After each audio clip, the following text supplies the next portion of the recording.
The 2022 role-playing game Pentiment is a historically themed, narrative-driven experience taking place in the small alpine village of Tassing, a fictional settlement located in Bavaria, Germany in the 1500s.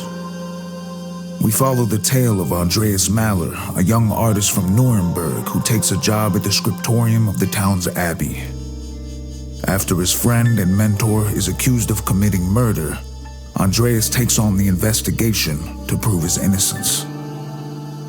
Divided into 3 distinct acts with over 15 hours of gameplay, Pentiment exhibits a perfect blend of history, art, religion, and mystery. Towards the beginning of each act, you are given a choice of background traits which affect how you go about the investigation. These also affect dialogue choices and interactions with characters in the game.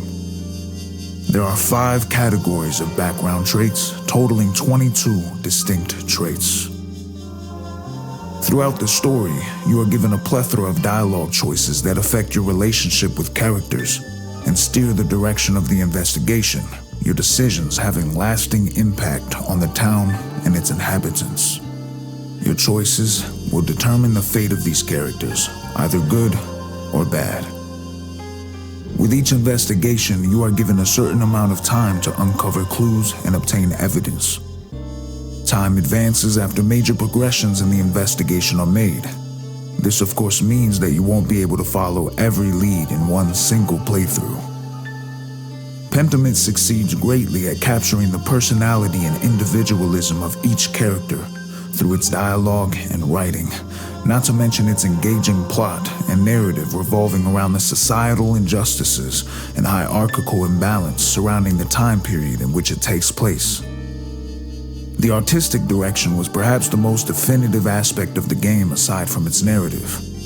The title, Pentiment, deriving from the Italian word pentimento, means to change one's mind or to repent, also referring to the visible traces of an artist's original design or brushstrokes that were painted over but are still visible as the top layer of paint ages and thins.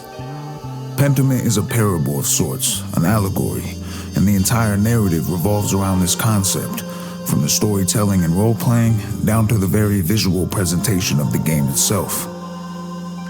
The musical score and sound design felt tailored to the time period, bringing yet more life to the aesthetic and experience. From Christian hymns to instrumental orchestration, the placement of each composition was intentional and was used as added effect to complement the specific scenes, opposed to running throughout the entirety of the game as background music. Pentiment can only be described as a passion piece, and simply calling it a game does not do it justice. The character development and plot writing kept me invested up to the finale. Pentiment is not for everyone, and neither is it trying to be. It knows exactly what it is and what it isn't, and executes itself accordingly. With the exception of a few minor flaws regarding choices I expected to have a greater impact, this unique experience was one that I will not forget, thus making Pentiment well deserving of a solid 9 out of 10. Thanks for watching.